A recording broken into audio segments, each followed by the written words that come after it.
ओम शांति। आज 10 अप्रैल 2024 आज की साकार मुरली रंगीन बड़े बड़े अक्षरों में पढ़ें, सुने और मंथन करें। हम प्रतिदिन प्रातः 6 बजे, साढ़े 4 बजे मुरली का मंथन करते हैं। इस मुरली मंथन करने से हम सभी के सहयोग से लाभ होता है, क्योंकि आप सभी के द्वारा उठे प्रश्न जब सेटिस्फाइड होते हैं, संतुष्ट होते हैं, तो केवल आपको ही नहीं बाकी सबको भी संतुष्टता प्रदान करते हैं। उनको भी खुशी होती है कि एक नई बात हमें समझ में आई। यदि हम मुरली को पढ़ते हैं तो केवल पढ़ देते हैं, परंतु हम गहराई से एक एक बात को समझ नहीं पाते। आप सभी इसमें सहयोगी बन सकते हैं, चाहे आप सामने गूगल मीट पर हैं या यूट्यूब पर लाइव हैं, या आप घर बैठकर इस मुरली को सुन रहे हैं, पढ़ रहे हैं और समझ रहे हैं।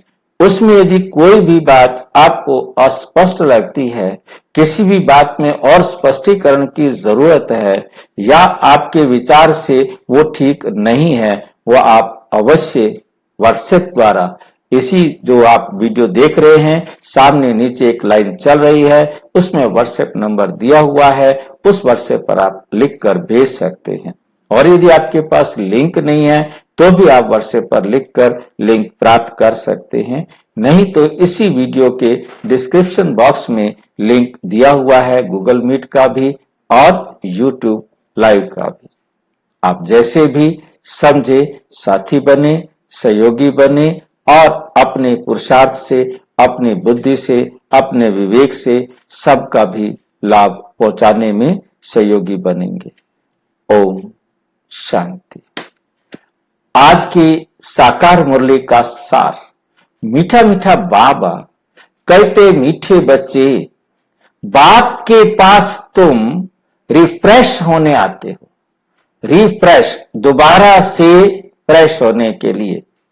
कल्प बाद भी कह सकते हैं और वर्तमान में भी कह सकते हैं, क्योंकि हम घर बैठे रोजाना तो मुरली पढ़ते ही हैं, परंतु बाबा के पास आकर मुरली पढ़ने से, मुरली सुनने से, मुरली समझने से हमें फिर से ताजे हो जाते हैं। बाबा का जो उपस्थिति थी, उपस्थिति से बाबा के मुंह से सुनना और बाबा कहते घर में बैठकर पढ़ना, दोनों में बड़ा अंतर हो जाता है। क्योंकि उच्चारण करने वाला कितना मुरली को स्पष्ट समझ रहा है, उसकी अभिव्यक्ति में भी उतना स्पष्ट आता है। और जितना स्पष्ट परमपिता परमात्मा समझा सकते हैं और कोई भी समझा नहीं सकता, क्योंकि हमारी बुद्धि, हमारे विवेक, हमारी समझ के साथ उस शब्द के उच्चारण में भी क्या कर देती है, कम अधिक कर देती है। उसकी अभिव्यक्ति में ही फर्क आ जाता है। जितना बाबा मुरली के अंदर अपनी बात पर सत्यता से प्रभाव डाल सकता है, उतना हम कोई भी देहधारी उतनी सत्यता से उस पर प्रभाव नहीं डाल सकते। इसलिए प्रभाव में अंतर आ जाता है। तो बाबा के पास आकर जब हम मुरली सुनते हैं, मधुबन में आकर मुरली सुनते हैं, तो उसका जो लाभ है वो घर बैठे नहीं मिल सकता, सेंटर पर मुरली सुनने से नहीं मिल सकता। इसलिए बाबा की साकार मुरली में बाबा कहते, आप क्या करने आए हो, रिफ्रेश होने के लिए आए हो। यहां तुम्हें दुनियावी वाइब्रेशन से दूर सत्य का सच्चा सच्चा संग मिलता है, क्योंकि यहां पर मैं ही एक सत्य हूं, परमात्मा के सिवाय तो और कोई सत्य है ही नहीं। जब हम परमपिता परमात्मा के पास आकर उनके संग में बैठकर मुरली सुनते हैं, जो लाभ यहां मिल सकता है, बाबा से मुरली सुनने में मिल सकता है, वो कहीं भी नहीं मिल सकता। क्योंकि हम बाकी देहधारी सारे संपूर्ण सत्य नहीं है। मैक्सिमम सत्य हो सकते हैं जितना उन्होंने पवित्रता को अपने जीवन में धारण किया है, परंतु संपूर्ण सत्य तो एक परमपिता परमात्मा ही है। प्रश्न, बाबा बच्चों की उन्नति के लिए सदा कौन सी एक राय देते हैं? बाबा एक राय देते हैं जिसके आधार पर हम सब आत्माएं अपनी चढ़ती कला में अपने आप को उन्नति की तरफ ले जाते हैं। वो राय कौन सी है, वो बाबा हम बच्चों से पूछ रहे हैं। मीठा मीठा बाबा कहते, मीठे बच्चे कभी भी आपस में संसारी झरमुई झगमुई की बातें नहीं करो। झरमुई मतलब आपस में ऐसी बातें जिससे हमारे बीच में झगड़ा हो, मन भेद हो, मत भेद हो, ऐसा जो है ना हमने आपस में कोई बातें नहीं करनी है। झगमुई होता है व्यर्थ, व्यर्थ जो है ना मंथन करना। व्यर्थ की बातों को बैठकर हम अपनी बुद्धि में मंथन करते रहे, ऐसा भी हमें नहीं करना। पानी को कितना मथते रहो, झाग तो बन जाएगी परंतु मक्खन नहीं निकलेगा। तो कोई सुनाता है तो सुनी अनसुनी कर दो। कोई भी आकर के आपको व्यर्थ बातें या झगड़े वाली बातें या नेगेटिव बातें आपको सुनाता है, आप उसे सुना अनसुना कर दो। उसे सुनो ही नहीं, एक कान से सुनो, दूसरे कान से निकाल दो। तुरंत बुद्धि को ये आप एक कान से सुनकर दूसरे कान से निकालने का मतलब होता है तुरंत एक कमांड दो कि ये व्यर्थ बातें हैं, ये मेरे मतलब की नहीं है, ये नेगेटिव बातें हैं, ये मेरे मतलब की नहीं है। ये बात जब आप उसको सुनते हुए कहेंगे तो वो बात आपके जीवन में रुकेगी नहीं, वो चली जाएगी। क्योंकि आपने ये बात तुरंत बुद्धि से कहनी है, ऑर्डर करना है कि ये व्यर्थ बातें हैं, ये नेगेटिव बातें हैं, ये हमारे जीवन में आने का मकसद नहीं है। तो वो बात आपके जैसे फाइल कोई आ जाती है और फाइल को हम डिलीट कर देते हैं, इसी प्रकार से समझ लो कि आपने आते ही फाइल को क्या कर दिया, डिलीट कर दिया। उसको अपने कंप्यूटर में, अपने ब्रेन में, अपनी हार्ड डिस्क में रखने से मना कर दिया। अब वो आपके जीवन से चली जाएगी। जिन बातों को आप सारा दिन देखते हुए, सुनते हुए एक्सेप्टेंस देते हैं, इसके ऊपर बाद में सोचेंगे।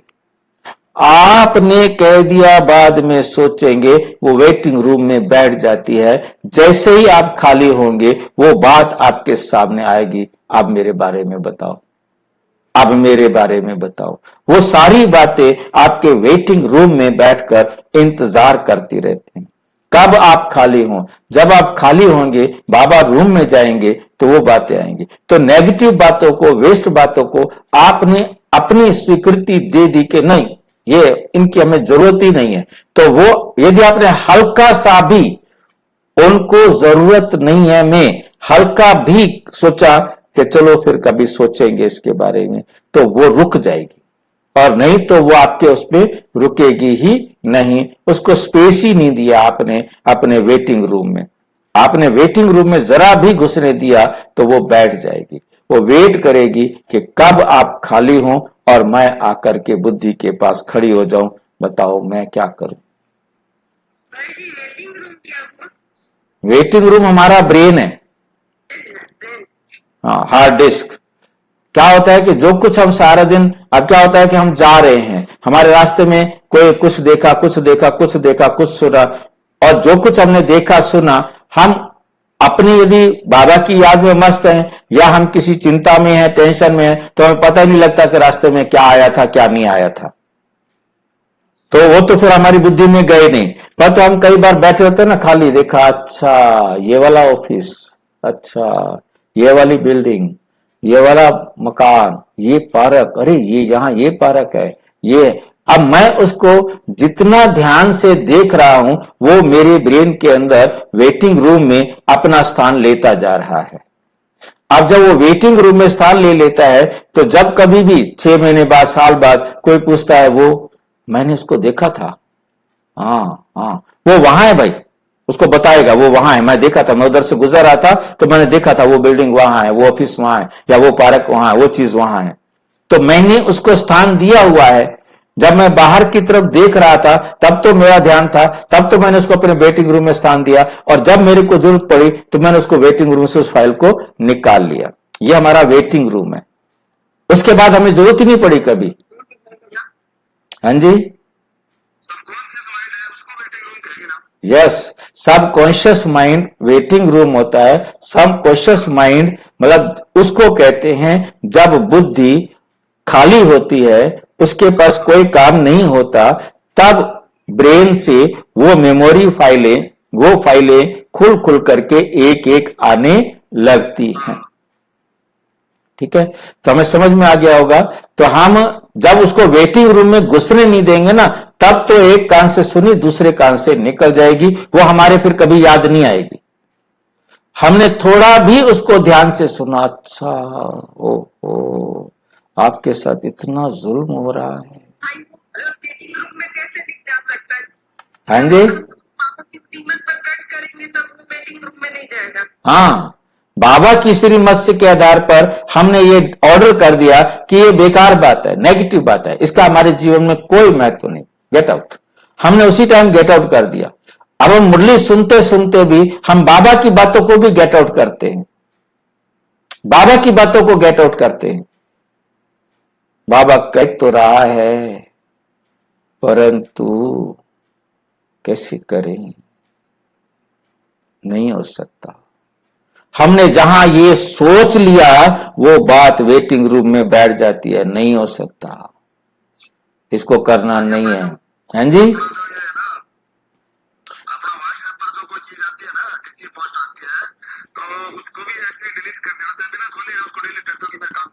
हाँ, पर जो हमने बाबा की बात को सुना ही नहीं, हमने बाबा की बात को सुना, अनसुना कर दिया। अब हमारे कहते हमारे जीवन में आ नहीं रही, कैसे आ जाए? आपने उसको निकाल ही दिया है। आपने यदि कह दिया कि ये बात बाबा की वंडरफुल है, इसको मुझे अपने जीवन में लाना ही लाना है, और जब वेटिंग रूम में बैठेंगे ना तो आएगी, मुझे जीवन में लाना ही लाना है, बताओ कब से लाना है? अच्छा, फिर बाबा की याद में बैठकर सोचेंगे और उसको अपने जीवन में लाने के लिए मन मना भाव करेंगे। आपने रखा है कि नहीं लाना, तो कहें हाँ ठीक है नहीं ला सकते, नहीं लाना, तो उसको इग्नोर कर देंगे। तो हमें बहुत मतलब ये सब कॉन्शियस माइंड में हम सारा दिन फाइलें रखते जाते हैं। जब बाबा की याद में बैठते हैं तो बाबा की याद में बैठकर हमने फाइलों को, बाबा की डायरेक्शन को, बेस्ट डायरेक्शन को एक्सेप्ट किया हुआ है, तो वो फिर योग में हमें मदद करती हैं। हम उसी को अपने जीवन में लाने के लिए ठीक प्रकार से मन मना भाव कर सकते हैं। इसलिए बाबा की मुरली को बहुत ध्यान से सुनने की जरूरत है। जितना हम ध्यान से सुनते हैं, जितना हम मंथन कर लेते हैं, जितना अच्छी तरह चबा लेते हैं, तो फिर डाइजेस्ट करना इजी हो जाता है, उसे अपने जीवन में लाना आसान हो जाता है। कैसे करें कह दिया, वहां अटक जाता है। तो हाँ जी, कोई फाइल तो अपने हाथों से भी बना के रख देते हैं, रख सकते हैं, अच्छे भी और खराब भी दोनों, वो हमारे हाथ में है। हाँ जी, नहीं दिक्कत कुछ नहीं है, बहुत सिंपल सी बात है, बहुत सिंपल सा, कि जब मन और बुद्धि दोनों बिजी हैं, वो है कॉन्शियस माइंड। क्योंकि मन को जो भी करना पड़ रहा है उसके लिए बुद्धि से पूछना पड़ रहा है, और बुद्धि उसको साथ साथ गाइड करती जा रही है, उस समय हम है कॉन्शियस माइंड में। और जब मन, अभी बताता हूं, पहले कॉन्शियस माइंड क्लियर हो गया, ठीक है नहीं? अब उसके बाद है सब कॉन्शियस माइंड। जब मन संस्कार आदत के अनुसार अपने काम कर रही होती है, उसके लिए बुद्धि से उसे पूछने की जरूरत नहीं है, तो बुद्धि खाली हो जाती है, बुद्धि के पास अब कोई काम नहीं है, तो वेटिंग रूम वाले निकल निकल कर आते हैं।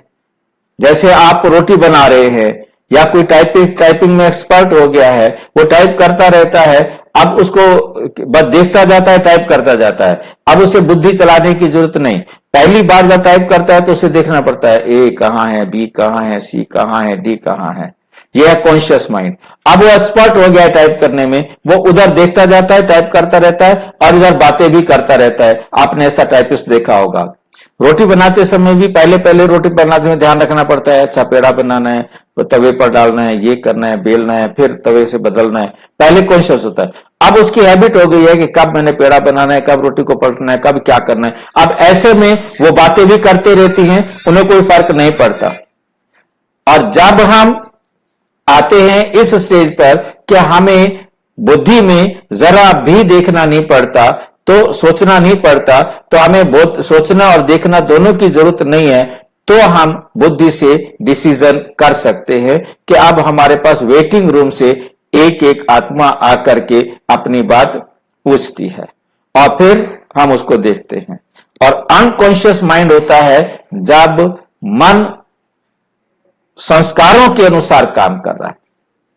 तो हमें स्पष्ट हो गया होगा, परंतु जिसने सुनना था वो चला गया। ओम शांति। अच्छे बच्चे अपनी सर्विस की ड्यूटी पूरी कर बाबा की याद में मस्त रहते हैं, परंतु कई बच्चे फालतू व्यर्थ बातें बहुत खुशी से सुनते हैं। इसमें बहुत समय बर्बाद होता जाता है, फिर उन्नति नहीं होती, क्योंकि टाइम उसने वेस्ट कर दिया। तो अब उन्नति कब करेगा? वो उन्नति का समय था जब वो बैठकर अच्छी बातों को मन मना भाव करता। अब उसने अपना समय व्यर्थ की बातों में बर्बाद कर दिया, तो उन्नति नहीं होती। ओम शांति। डबल ओम शांति कहें तो भी राइट है। बच्चों को अर्थ तो समझा दिया है, मैं हूं आत्मा शांत स्वरूप। जब मेरा धर्म है ही शांत, तो फिर जंगलों आदि में भटकने से शांति नहीं मिल सकती। बाप कहते हैं मैं भी शांत स्वरूप हूं, ये तो बहुत सहज है, परंतु माया की लड़ाई होने के कारण थोड़ी डिफिकल्टी होती है। माया की लड़ाई होने के कारण थोड़ी डिफिकल्टी होती है। ये सब बच्चे जानते हैं कि सिवाय बेहद के बाप के ये ज्ञान कोई दे ना सके, ये ज्ञान कोई दे नहीं सकता।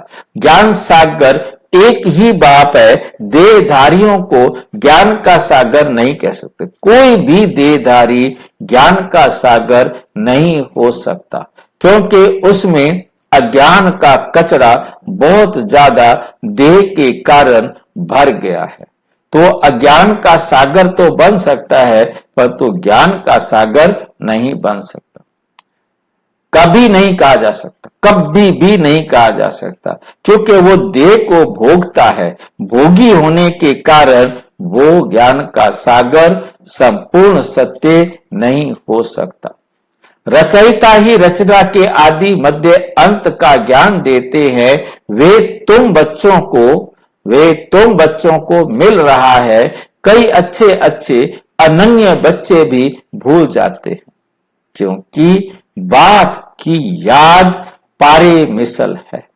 बाप की याद पारे मिसल है। स्कूल में तो जरूर नंबरवार होंगे ना, नंबरवार हमेशा स्कूल के गिने जाते हैं, क्योंकि रिजल्ट स्कूल में निकलता है और किसी सत्संग में रिजल्ट नहीं निकलता। तो ये भी इसलिए विश्वविद्यालय है, यहां भी रिजल्ट निकलता है कौन कितना परसेंट मार्क्स लेकर पास हुआ। 100 नंबर, 80 नंबर, 60 नंबर, 10 नंबर, किस परसेंटेज से कितने नंबर लेकर पास हुआ, यहां नंबरवार लिस्ट बनती है 1 से लेकर के 100 तक। ये स्कूल है। इसे समझने में भी बड़ी बुद्धि चाहिए। आधा कल्प होती है भक्ति, फिर भक्ति के बाद ज्ञान सागर आते हैं ज्ञान देने। भक्ति मार्ग वाले कब ज्ञान दे ना सके, कभी भी भक्ति मार्ग वाले कभी भी ज्ञान दे नहीं सकते। ज्ञान तो सिर्फ एक ज्ञान सागर बाप ही दे सकता है, क्योंकि भक्ति करने वाले सब देहधारी हैं। ऐसे नहीं कहेंगे शिव बाबा भक्ति करते हैं। शिव बाबा अशरीरी अभोक्ता है और सर्वज्ञ है, संपूर्ण है। वो कभी भी किसी की भक्ति करेंगे नहीं करेंगे। वो किसकी भक्ति करेंगे? एक ही बाप है जिसको देह नहीं है, वो किसकी भक्ति नहीं करते। बाकी जो भी देहधारी हैं वे सब भक्ति करते हैं। और मुख्य जो है सभी उस निराकार अशरीरी अजन्मा अभोक्ता शिव की भक्ति करते हैं। परंतु सोच हर एक की अपनी अलग, विचार सबके अलग अलग। किसी ने तो ज्योति को ही परमात्मा मान लिया, बिंदु स्वरूप परमात्मा मान लिया, और किसी ने उसके लिए स्थूल दिया जला दिया, किसी ने मोमबत्ती जला दी, किसी ने उसे स्थूल निराकार रूप बनाने के लिए डायमंड रख दिया, और किसी ने गोल पत्थर रख दिया, और कितना भी बड़ा पत्थर रख दिया। सोच उसकी अपनी अपनी। उसको कोई हाथ पैर नाक मुंह आंख कान नहीं दिया, क्योंकि वो अशरीरी है, अजन्मा है, अभोक्ता है, अयोनि है, सर्वज्ञ है, सर्वोच्च है। रचयिता वो एक ही बाप है। बाकी इन आंखों से जो भी देखा जाता है, चित्र आदि, वे सब हैं रचना। वे सब क्या हैं? रचना। रचना क्यों कहा इसको? इसको भी ध्यान से समझना है। जितनी भी दुनिया के अंदर जो भी आप देख रहे हैं, भले हम उनको अलग अलग नाम दे देते हैं, कहने को कह देते हैं कि 5 तत्व सत्य हैं। विज्ञान की दृष्टि से 118, 15 जितने भी एलिमेंट हैं वो भी सत्य है, परंतु हम किसी भी एलिमेंट को अपनी प्योरेस्ट फॉर्म में देख कम सकते हैं, देख सकते हैं परंतु कम देख सकते हैं। कारण पानी के अंदर भी इतना सब कुछ मिला हुआ है, आरओ से भी साफ करे तो भी वो पानी पूरी तरह साफ नहीं हो सकता, क्योंकि पानी पूरी तरह साफ होने का मतलब है कि 2 हिस्से बंटने के बाद, नाइट्रोजन और हाइड्रोजन बनने के बाद वो पानी ना रहे, वहां कुछ ना रहे, परंतु वहां कुछ ना कुछ ऑक्साइड रह जाता है। मतलब जो भी चीजें हम दुनिया में देखते हैं वो एक से अधिक एलिमेंट से बनी हुई हैं। चाहे हम अलमारी देख रहे हैं, चाहे हम दीवारें देख रहे हैं, चाहे बेड देख रहे हैं, या जो भी हमारे चारों तरफ एक एक सामान को आप देखें, वो अकेला नहीं है, अपनी प्योरेस्ट फॉर्म में नहीं है, वो कई चीजों से, एक से अधिक चीजों से मिलकर बना हुआ है।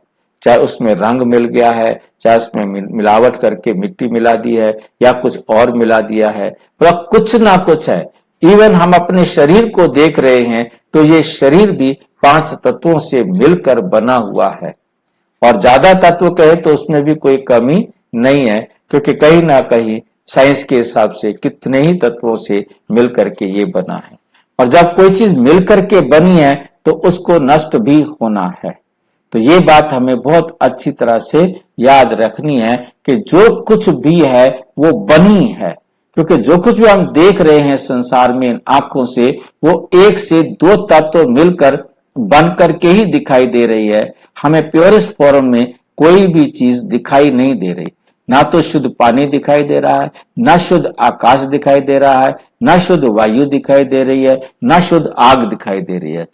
आग भी दिखाई दे रही है तो उस आग के अंदर भी बहुत सारी चीजें हमारे सामने चल रही हैं, उनके अंदर वो पोल्यूशन, वो कार्बन, वो भी सब कुछ दिखाई देने में सहयोग दे रहा है। तो इसलिए मतलब हम इसको देखते हैं, तो इसलिए बाबा ने कहा कि सब चीजें क्या हैं? रचना है। आग भी रचना है, वायु भी रचना है, परंतु कब? जब वो मिलावट में है। परंतु शुद्ध रूप में जो प्योरेस्ट फॉर्म है अग्नि का, वो आपको दिखाई नहीं देगा। आकाश को आप देख नहीं सकते, वायु को आप देख नहीं सकते, और पानी के प्योरेस्ट फॉर्म को भी हम कह सकते हैं, देख सकते हैं, परंतु वो आज कहीं अवेलेबल नहीं है। वो सारा का सारा कुछ ना कुछ उसमें मिला हुआ है। तो हमें बहुत ध्यान से देखना है कि रचना, आज दुनिया के अंदर जो कुछ भी है वो सब रचना है। हमारे द्वारा बनाई गई है, ये बातें घड़ी घड़ी भूल जाती हैं। बाप समझाते हैं, तुमको बेहद का वर्षा बाप बिगर तो मिल ना सके, वैकुंठ की बादशाही तो तुमको मिलती है। 5000 वर्ष पहले भारत में इन्हों का राज्य था। 2500 वर्ष सूर्यवंशी चंद्रवंशियों की राजधानी चली, तुम बच्चे ही जानते हो। ये तो कल की बात है, सिवाय बाप के और कोई बता ना सके। पतित पावन वे बाप ही है, समझाने में भी बड़ी मेहनत लगती है। बाप खुद कहते, बाबा खुद कहते हैं, कोटों में कोई समझेंगे, ये चक्र भी समझाया गया है, ये सारी दुनिया के लिए नॉलेज है, सीढ़ी बहुत अच्छी है, फिर भी कोई कोई गुर गुर करते हैं। गुर गुर करना मतलब एक किस्म से धमकी देना, डांटना, अपने अहंकार को दिखाना, उसको नीचा दिखाना, मतलब इस प्रकार का व्यवहार करते हैं जिसके कारण दूसरी आत्माएं हर्ट हों।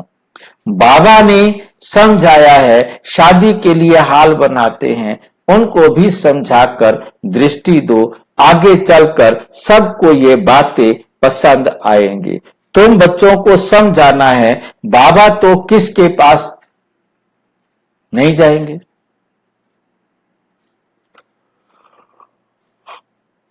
भगवानोवाच, जो पुजारी हैं उनको कभी पूज्य नहीं कह सकते। कलयुग में एक भी कोई पवित्र हो ना सके। पूज्य देवी देवता धर्म की स्थापना भी सबसे ऊंच से ऊंच जो पूज्य है वही करते हैं। आधा कल्प है पूज्य और आधा कल्प है पुजारी। इस बाबा ने ढेर गुरु किए, अभी समझते हैं गुरु करना तो भक्ति मार्ग था। अब सतगुरु मिला है जो पूज्य बनाते हैं, सिर्फ एक ही नहीं सबको बनाते हैं। आत्माएं सबकी पूज्य सतो प्रधान बन जाती हैं। आप तो तमो प्रधान पुजारी हैं, ये पॉइंट समझने की हैं। बाबा कहते हैं कलयुग में एक भी पवित्र पूज्य नहीं। हाँ जी,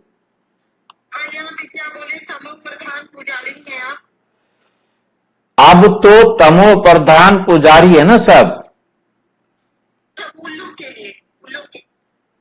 देखिए, जो अब निकल आएंगे तो वो निकलेंगे ना, संगम पर आएंगे। जो संगम पर नहीं आए हैं वे तो सारे तमो प्रधान पुजारी हैं। हम भी तमो प्रधान पुजारी थे, हम कलयुग से निकलकर संगम पर आ गए हैं। अब जो संगम पर आएंगे वो धीरे धीरे पूजा को छोड़ते छोड़ते पूरे पूज्य बन जाएंगे।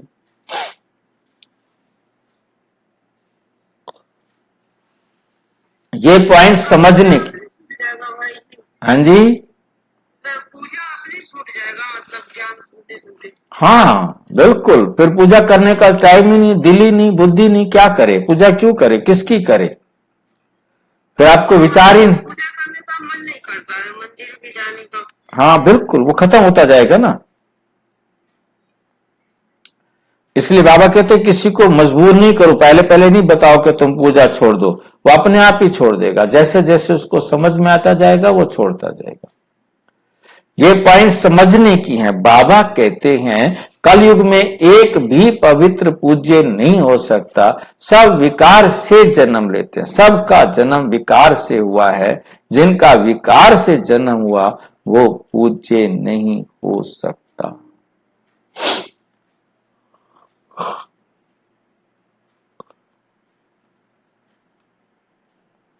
रावण राज्य है, ये लक्ष्मी नारायण भी पुनर्जन्म लेते हैं, परंतु वे है पूज्य कब, क्योंकि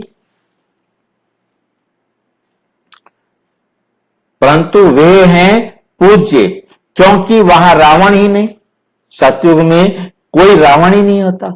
अक्षर कहते हैं परंतु राम राज्य कब और रावण राज्य कब होता है ये कुछ भी पता नहीं। इस समय देखो कितनी सभाएं हैं, फलानी सभा, और यहां कहां से कुछ मिला तो एक को छोड़ दूसरी तरफ चले जाते हैं। वो उस सत्संग में ये बात बहुत अच्छी है, छोड़ो इसको, उधर चलो।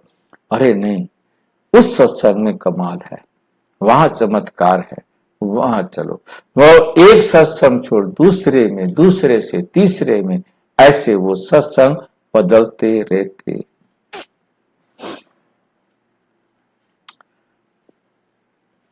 तुम इस समय पारस बुद्धि बन रहे हो, फिर इसमें भी कोई 20% बने हैं, कोई 50% बने हैं। बाप ने समझाया है ये राजधानी स्थापन हो रही है, ये राजधानी स्थापन हो रही है। अभी ऊपर से भी बची हुई आत्माएं आ रही हैं। सर्कस में कोई अच्छे अच्छे एक्टर्स भी होते हैं तो कोई हल्के भी होते हैं।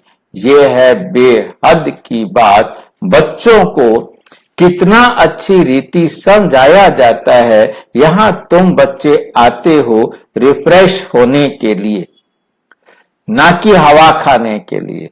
कोई पत्थर बुद्धि को ले आते हैं तो वह दुनियावी वाइब्रेशन में रहते हैं। वो हर बात को दुनिया की रीति से देखेंगे। जैसे दुनिया की नजरें हैं ऐसे उनकी भी नजरें होंगी, उनका भी देखने का तरीका गलत होगा।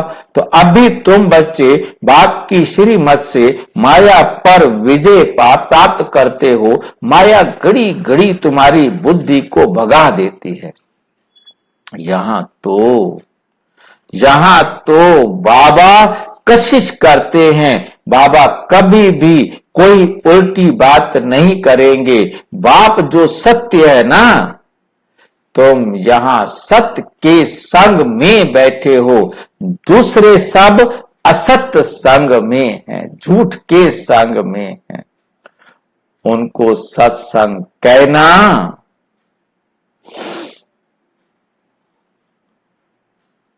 भी बड़ी भूल है। तुम जानते हो सत्य एक बाप ही है। मनुष्य पूजा करते हैं, मनुष्य सत्य परमात्मा की पूजा करते हैं, लेकिन ये पता नहीं कि किसकी पूजा करते हैं। तो उनको कहेंगे अंधश्रद्धा। आगा खाको, देखो कितने फॉलोअर्स हैं। वो जब कहां जाते हैं तो उनको बहुत भेंटा मिलती है। हीरो में वजन करते हैं। किसमें वजन करते हैं? हीरो से तोलते हैं। एक तरफ आगा खाको तराजू में बिठाते हैं और एक तरफ हीरे रखते हैं, तोलते हैं। फिर हीरे क्या करते हैं? वो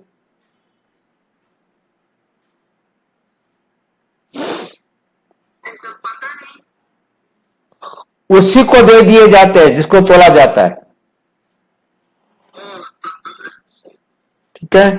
अब वो इतने हीरो का मालिक बन गया ना, उसको सोने से तोला गया तो वो सोने का मालिक बन गया ना। ऐसे मुझे जो यज्ञ में याद है कि जब हम ज्ञान में आए थे तो 4-5-7 साल बाद, डेट मुझे याद नहीं, मतलब मेरे ज्ञान में आने के बाद जो है ना, दादी जानकी, सॉरी, गुलजार दादी को सोने से तोला गया था।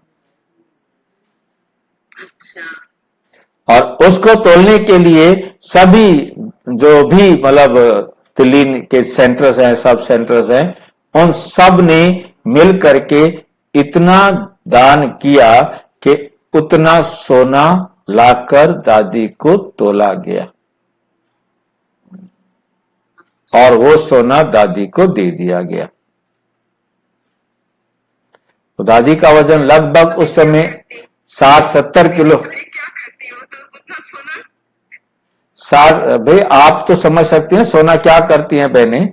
तो आप दादी को जो है ना, हाँ जी मतलब कहने का है कि 60, 70, 60 किलो, 65 किलो, 62 किलो, 64 किलो जो भी उस टाइम वजन था, उतना सोना तोल कर दादी को दिया गया। दादी ने यज्ञ में देना, दादी ने कहीं अपने पास लेके नहीं जाना, तो इस बहाने इतना पैसा यज्ञ में आ गया। ठीक है, क्योंकि बाबा कहते थे बाबा को तो नहीं तोल सके तो दादी को तो तोल देवें, जिसके तन में बाबा आते हैं। बाबा भी कहते हैं मेरे को तोलो, तो किस में तोलोगे, मेरे मेरे मेरे तो वजन ही नहीं है। शिव बाबा कहते हैं मेरा तो वजन ही नहीं है। हाँ, क्या क्या क्या तोलोगे, मुझे क्या दोगे तुम।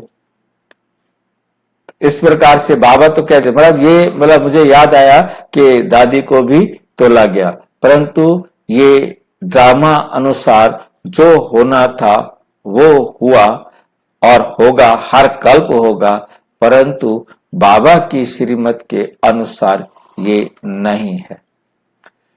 जो हुआ वो होना था, होगा, हर कल्प होगा, परंतु बाबा की श्रीमत ये नहीं है, क्योंकि बाबा सोना के पक्ष में नहीं है कि उसे खरीदा जाए। क्योंकि सोना जो है, आप सोचिए ना कि जब सुनारा देता है, एक बार 3 बार सोना यदि सुनारे के पास चला गया तो सारा सोना सुनारे का ही होता है 3 बारी में। ठीक है, नहीं तो आप सोचिए कि एक बारी में सोने में आया तो 1/3 तो लॉस हो गया ना। हम सोने को यहाँ माउंट आबू में या कहीं भी रखकर क्या करेंगे। दादियां, मैं सुनता आया हूं कि दादियां कहती थी बहनों हमें ये सोने वाली चीजें मत दो। ये मैं दादियों से सुना है, क्योंकि इससे यज्ञ को नुकसान होता है। आप उतने पैसे देंगे, हम ज्यादा काम कर सकते हैं। अब आप सोने का कोई दादियों को देते, चैन दे रहे हैं, क्या क्या जो सामान होते हैं आपके बहनों के, मतलब वो उनको देते हैं। अब वो दादिया कहते हैं हम क्या करें, हम सोना पहन नहीं सकती, ये वापिस जाना है सुनारे की दुकान पर, उसने काट करके पैसे देने हैं, तो घाटा किसको हुआ। परंतु समझदार बहनें समझदार ही हैं, उसके लिए मैं कुछ नहीं कह सकता। तो ये क्योंकि मैं अकाउंट्स में हूं, तो पैसे के मामले में एक एक बात जो है बताई जाती है यज्ञ की, तो ये मैंने यज्ञ में देखा है कि समझदार बहनें समझदारी से अपना काम करती हैं। उधर भी समझदार हैं तो उधर भी समझदार है। तो खैर मुझे याद आया तो इसलिए मैंने आपके साथ चर्चा कर ली। हीरो में वजन करते हैं, नहीं तो हीरो में वजन कभी किया नहीं जा सकता, क्योंकि ड्रामा में कोई गलत होता ही नहीं। अब सोचिए कि इतने हीरे कहां से लाएंगे जो उसको वजन करे। उसके लिए फिर क्या किया जाता है, इतने हीरे नहीं ला सकते। बोला सोना तो चलो सुनारे से 2-4 सुनारों से सोना मिल जाएगा, इतना सोना और तोल लेंगे। हीरे इतने, भाई उसका वजन, एक मनुष्य है, हम सामान्य सा वजन ले कि 60 किलो ही यदि उसका वजन है, तो 60 किलो हीरे ये आसानी से उपलब्ध नहीं हो सकते। तो फिर क्या करते हैं, फिर उसका हिसाब निकालते हैं कि भी एक हीरे का इतना वजन है और उस हीरे के इतनी कीमत है, तो उतने हीरों से उसको मल्टीप्लाई या ऐड करके फिर कीमत निकाल करके वो पैसे उसको दे दिए जाते हैं। समझ में आ गया।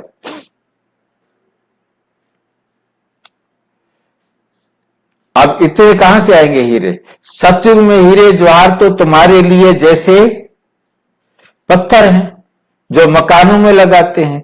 यहां कोई ऐसा नहीं है जिसको हीरो का दान मिले। मनुष्यों के पास बहुत पैसे हैं इसलिए दान करते हैं, परंतु वे दान पाप आत्माओं को करने कारण देने वाले पर भी चढ़ता है। अजामिल जैसे पाप आत्माएं बन पड़ते हैं, ये भगवान बैठ सम जाते हैं, ना कि मनुष्य। इसलिए बाबा ने कहा था तुम्हारे जो चित्र हैं उन पर हमेशा लिखा हुआ हो भगवानों वाच। जितने भी चित्र है सब पर लिखा हो भगवान उवाच। हमेशा लिखो त्रिमूर्ति शिव भगवान उवाच। खाली भगवान उवाच भी नहीं लिखो, सिर्फ भगवान कहने से भी मनुष्य मूंझेंगे। कौन सा भगवान? भगवान तो है निराकार, इसलिए त्रिमूर्ति जरूर लिखना है, जो उसमें सिर्फ शिव बाबा नहीं। त्रिमूर्ति शिव बाबा है, ब्रह्मा विष्णु शंकर तीनों ही नाम है। ब्रह्मा देवताए नमः, फिर उनको गुरु भी कहते। ब्रह्मा देवताए नमः, फिर उनको गुरु भी कहते हैं। शिव परमात्माए नमः कह देते हैं। शिव शंकर कैसे ज्ञान देंगे? अमर कथा भी तुम पार्वतियां सुनती हो। बाप तुम सब बच्चों को आत्मा समझ ज्ञान देते हैं। भक्ति का फल भगवान ही देते हैं।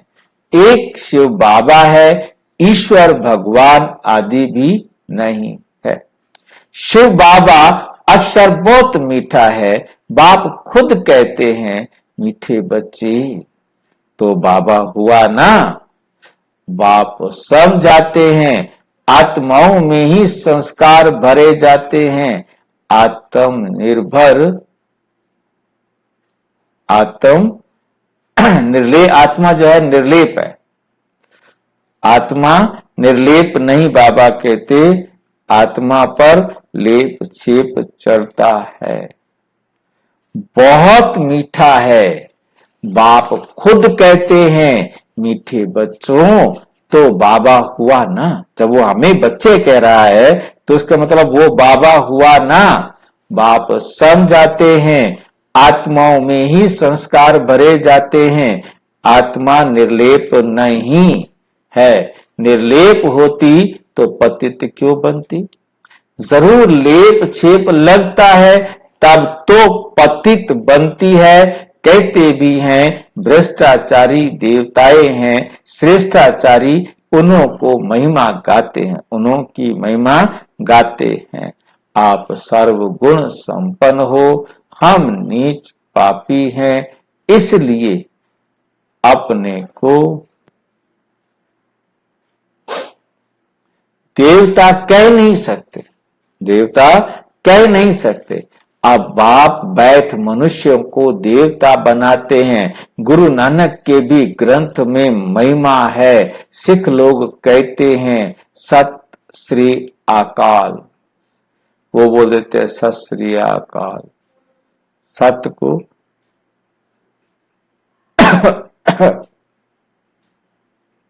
जो अकाल मूर्त है वही सच्चा सतगुरु है, तो उस एक को ही मानना चाहिए। कहते एक हैं, करते फिर कुछ और हैं। कहते कुछ हैं, करते कुछ और हैं, दूसरा करते हैं। अर्थ कुछ भी जानते नहीं। अब बाप जो सतगुरु है, अकाल है, वो खुद बैठ समझाते हैं। वो खुद बैठ समझाते हैं। तुम्हारे में भी नंबरवार हैं। सम्मुख बैठे हैं तो कुछ समझ नहीं सकते। कई यहां से निकले और खलास।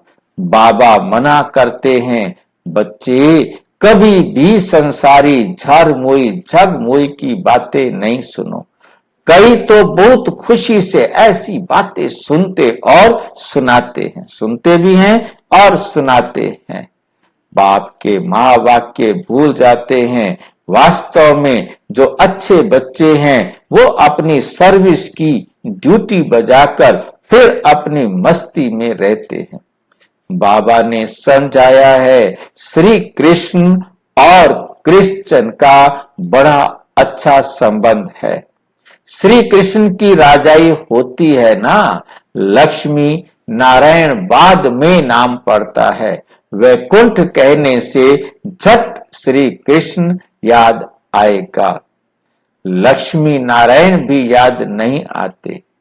क्यों? क्योंकि छोटा बच्चा श्री कृष्ण है।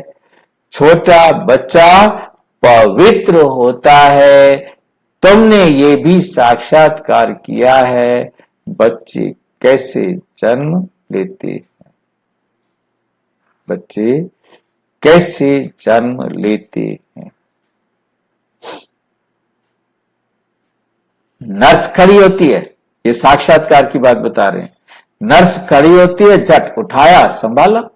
बचपन युवा वृद्ध अलग अलग पार्ट बजता है, जो हुआ सो ड्रामा, उनमें कुछ भी संकल्प नहीं चलते, ये तो ड्रामा बना हुआ है ना। हमारा भी पार्ट बज रहा है, ड्रामा के प्लान अनुसार माया की भी प्रवेशता होती है, माया की भी प्रवेशता होती है और बाप की भी प्रवेशता होती है। कोई बाप की मत पर चलते हैं, कोई रावण की मत पर। रावण क्या चीज है, कभी देखा है क्या, सिर्फ चित्र देखते हो। शिव बाबा का तो फिर ये रूप है, रावण का क्या रूप है। 5 विकार रूपी भूत जब आकर प्रवेश करता है तब रावण कहा जाता है। ये है भूतों की दुनिया, आसुरों की दुनिया। तुम जानते हो हमें हमारी आत्मा अब सुधरती जा रही है। यहां तो शरीर भी आसुरी है, आत्मा सुधरते सुधरते पावन हो जाएगी। फिर ये खाल उतार देंगे, इस खाल को क्या करेंगे, उतार देंगे। फिर तुमको सतो प्रधान खाल शरीर मिल जाएगी, कंचन काया मिलेगी। सो तब जब आत्मा भी कंचन हो, सोना कंचन हो तो जेवर भी कंचन बनेगा। और कंचन सोने की शुद्धतम स्थिति है। यदि आपका सोना शुद्ध होगा तो आपका गहना भी शुद्ध बनेगा। सोना अपने आप में संपूर्ण है क्या? सोना कंचन जिसमें कुछ भी मिलावट ना हो उसे कंचन कहते हैं, और जब उसमें कुछ मिलावट हो जाती है तो फिर वो उतने कैरेट का सोना बन जाता है। 24 कैरेट के सोने को शुद्ध, हाँ जी, संपूर्ण एलिमेंट है क्या वो? संपूर्ण मतलब संपूर्ण, जैसे कि ऑक्सीजन संपूर्ण है, हाइड्रोजन संपूर्ण है, वैसा सोना भी संपूर्ण है क्या? हाँ, सोना भी एक शुद्ध, जब साइंस के अंदर हम पढ़ते हैं सोना या कंचन जो है ना, वो कभी ना हम बना सकते हैं ना हम कभी नष्ट कर सकते हैं, तो अपने आप में संपूर्ण होता है। परंतु जो सोना आज मार्केट में अवेलेबल है उसमें कॉपर या सिल्वर या कुछ भी मिला देते हैं, जो मर्जी मिलावट कर दे। तो आत्मा भी कंचन हो, सोना कंचन हो तो जेवर भी कंचन बनेगा। आत्मा पवित्र है तो शरीर भी पवित्र मिलेगा। सोने में खाद भी डालते हैं। अब तुम बच्चों को की बुद्धि में आदि मध्य अंत की नॉलेज चक्कर लगाती रहती है। मनुष्य कुछ भी नहीं जानते, कुछ भी नहीं जानते। कहते हैं ऋषि मुनि सब नेति नेति कह चले गए। हम कहते हैं इन लक्ष्मी नारायण से पूछो तो ये भी नेति नेति कहेंगे, ये भी कहेंगे हम नहीं जानते कि भगवान ने कब इस सृष्टि को रचा और कैसे रचा, परंतु इनसे पूछा नहीं जाता, लक्ष्मी नारायण से पूछा नहीं जाता।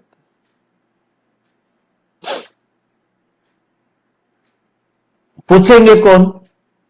पूछा जाता है गुरु लोगों से। जब किसी को कुछ पता नहीं होता तुम उनसे ये प्रश्न पूछ सकते हो। तुम समझाने के लिए कितना माथा मारते हो, गला खराब हो जाता है। बाप तो बच्चों को ही सुनाएंगे ना जिन्होंने समझा है, बाकी औरों के साथ फालतू थोड़े ही माथा लगाएंगे। अच्छा, मीठे मीठे सिक्की लदे बच्चों प्रति माता पिता बाप दादा का याद प्यार और गुड मॉर्निंग रूहानी बाप की रूहानी बच्चों को नमस्ते। हम रूहानी बच्चों की रूहानी बाप दादा को नमस्ते, नमस्ते, नमस्ते। धारणा के लिए मुख्य सार नंबर 1, सर्विस की ड्यूटी पूरी कर फिर अपनी मस्ती में रहना है। व्यर्थ की बातें सुननी व सुनानी नहीं, ना सुननी है और ना सुनानी है। एक बाप के महावाक्य ही स्मृति में रखने हैं, उन्हें भूलना नहीं है, उन्हें भूलना नहीं है। नंबर 2, सदा खुशी में रहने के लिए रचता और रचना की नॉलेज बुद्धि में चक्कर लगाती रहे, अर्थात उसका ही सिमरण होता रहे। किसी भी बात में संकल्प ना चले, उसके लिए ड्रामा को अच्छी रीति समझकर पार्ट बजाना है। वरदान, मैंपन को बाबा में समा दो। बस मैं कुछ नहीं, बाबा जो कुछ भी कराने वाला है बाबा, मैं कुछ भी करने वाला नहीं हूं। बाबा जो करवा रहा है मैं निमित्त बन कार्य कर रहा हूं। ये बुद्धि में स्मृति में हर वक्त रहे। निरंतर योगी, फिर आप क्या बन जाएंगे? निरंतर योगी। फिर आपका योग बाबा के साथ जुड़ा हुआ है, सहज योगी बन जाते हो। जिन बच्चों को का बाप से हर श्वास में प्यार है, वो हर श्वास में बाबा को याद। उन्हें योग की मेहनत नहीं करनी पड़ती, याद का प्रूफ है। कभी मुख से मैं शब्द नहीं निकल सकता, ये प्रमाण है। यदि वो मैं बोल रहा है तो उसे बाबा याद नहीं है। कौन करवा रहा है? बाबा करवा। हर टाइम बाबा शब्द यूज करना है, मैं मेरा यूज नहीं करना है।